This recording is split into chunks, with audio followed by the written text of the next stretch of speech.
So we get really anxious in late winter or spring. We really want to get back outside and we really want to do our stuff and get planted and anxious to get in the garden.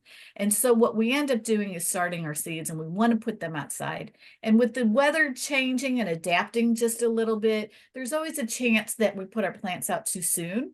But yeah, we need to protect them in some capacity to make sure that all the hard work we've already put in is going to come to fruition in the long run. So what I actually have here is just a bunch of pictures just to give you some ideas of what you could actually do to protect your crops as you put them into the garden.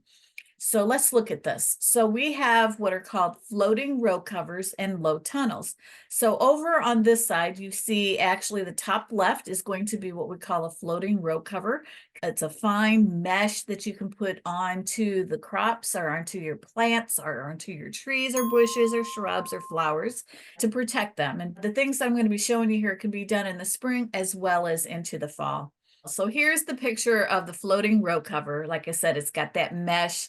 It helps to keep the air moving through to the plants, but yet it helps to protect it almost like a little blanket. And that's directly on top of those plants right there. And then we have what is called a low tunnel. So the bottom shows the picture of the mesh over what we call these PVC piping. So there's those that go across. Or you can actually make it as an X where then those two will actually cross in the middle. And sometimes those work really well. And as you can see on the bottom right, you can go ahead if you so choose. And this is a floating one that's here, as well as the low tunnel there. And you notice they're being held down by bricks or sometimes with the soil. And if need be, if it gets really warm, you can just remove that, take that covering, that mesh over on the other side, so it's there in case you need to use it again in the future.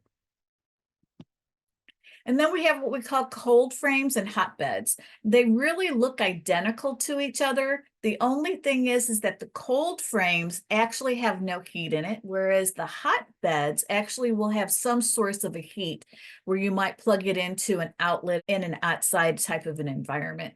When I grew up as a kid, the guy up the street from me had a lot of cold frames and he would have glass here. He would put the seeds in, then pull this wooden pole down so that he could close it. And actually he could make that open up at different heights depending upon how chilly it might be and how much heat was actually gathered inside of that cold frame.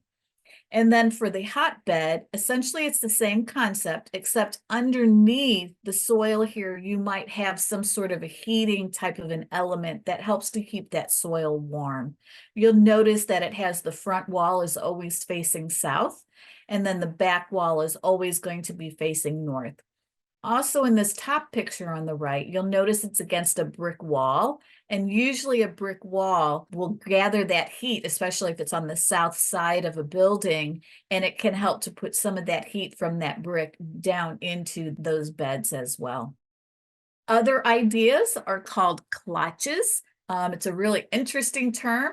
Clutches and hot caps. And so essentially all a clutch is something that you're going to put over each individual plant. So you might have some hardy or semi-hardy cool season crops that are out there. And a lot of times we put our warm season crops out there, especially everybody wants to get those tomatoes started before the soil is too cold, but you want to put them out. So if it gets a little chilly, you can put clutches out. And you notice just these milk jugs, plastic milk jugs, or you can buy what they're called hot caps, and there's different kinds if you look at them over the internet. You do have to make sure that these have some soil over them so they actually will stay in place in case it gets a little windy. And of course, your milk jugs, you're going to kind of jiggle them so they get down into the soil a little bit. This one on the left was kind of creative and inventive. They actually did a plastic covering over a little mini low tunnel. But when you're using the plastic, whether it's going to be on this particular one where they can lift it up on a hinge and pull it up for the day and then put it back down in the evening, is probably much easier than if it gets too hot during the day. It can build up the heat on the inside of these clutches and these hot caps. So you might be pulling all of those off individually and putting them back on individually.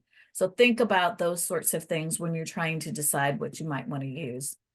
Straw bales are used on an ongoing basis. I've seen this done. You'll notice that each one of these has a glass window of some sort. You do have to remember that what glass is going to penetrate in that sunlight that's coming through, and it could have a tendency to really heat up the plants that are on the underside of that, as well as that actually could burn the plants that are underneath of it if the sun is really, really intense. So practice a little bit. Don't just put it out there and be gone for the day. If it's going to be a warm day, you'll probably need to pull that off, or maybe actually put some sort of a shade cover over it so that it doesn't have the sun going through as strong, because you definitely don't want to burn those new seedlings that you've got out there. Other things, and this I thought was awfully interesting, is walls of water. And you can actually purchase them, or you can make your own if you're creative enough. But you can see this one in the middle where you have these little pillars that are going all the way around that are connected to each other. And then the top view, you actually fill these with water. So they're hollow, fill them with water. During the daytime, that water is going to heat up on the inside of those pillars of this wall of water. And then in the evening, when the temperature lowers, the heat from the water is actually going to then seep and move towards the plant to try to keep it warm. So remember, hot air and cold air are going to move back and forth. So the warmth actually of the water then is going to move towards the inside of that wall of water.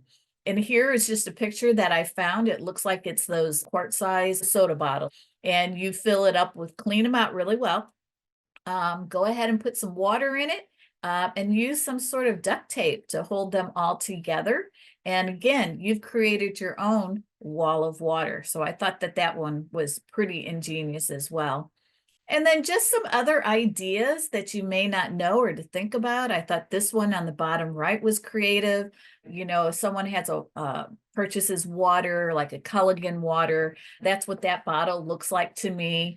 And again, just some of your different concepts and ideas. But remember, the plastic can get really hot, so you have to determine what that temperature is going to be. It will also get a lot of moisture on the inside, so you have to be careful that it doesn't get too wet on the plants where there might be some diseases that might occur. And of course, the good old sheet over the plants helps to protect them as well.